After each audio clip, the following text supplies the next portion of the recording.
வீட்லேயே பேக்கரி ஸ்டைலில் எப்படி பப்ஸ் செய்கிறதுன்னு சொல்லிட்டு பார்க்கலாம். இதுக்கு ஒரு பேன் வச்சு 2 டேபிள் ஸ்பூன் எண்ணெய் சேர்த்திட்டு, எண்ணெய் நல்லா காஞ்சதுக்கப்புறம் சீரகம் சேர்த்து, சீரகம் நல்லா பொரியட்டும். இஞ்சியும் பச்சை மிளகாவும் சேர்த்து நல்லா வதக்கிக்கலாம். இதுக்கப்புறம் கட் பண்ணி வச்சுருக்கிற பெரிய வெங்காயத்தை 2 கை அளவுக்கு சேர்த்து நல்லா வதக்கிட்டு, இப்போ இதில் மமிளகாத்தூள், மல்லித்தூள், மஞ்சள் தூள், உப்பு சேர்த்து நல்லா கலந்து விட்டுக்கலாம். இப்போது 1/4 டம்ளர் அளவுக்கு தண்ணி ஊற்றி நல்லா கொதிக்க விட்டுட்டு, கடைசியாக பாயில் பண்ணி வச்சுருக்கிற பீன்ஸ், கேரட்டு, உருளைக்கிழங்கு எல்லாத்தையும் சேர்த்துட்டு, கடைசியாக கொத்தமல்லி தழை போட்டு இறக்கிட்டால் மசாலா ரெடி ஆயிரும்.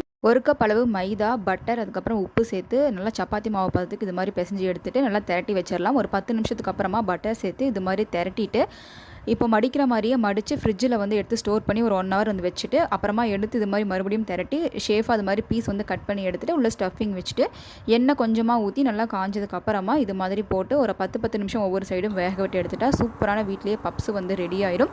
கண்டிப்பாக இதே மாதிரி ட்ரை பண்ணி பார்த்துட்டு சொல்லுங்கள் எப்படி இருக்குது அப்படின்னு சொல்லிட்டு. வீடியோ பிடிச்சது லைக் பண்ணுங்கள், ஷேர் பண்ணுங்கள், சப்ஸ்கிரைப் பண்ணுங்கள். தேங்க்ஸ் ஃபார் வாட்சிங்.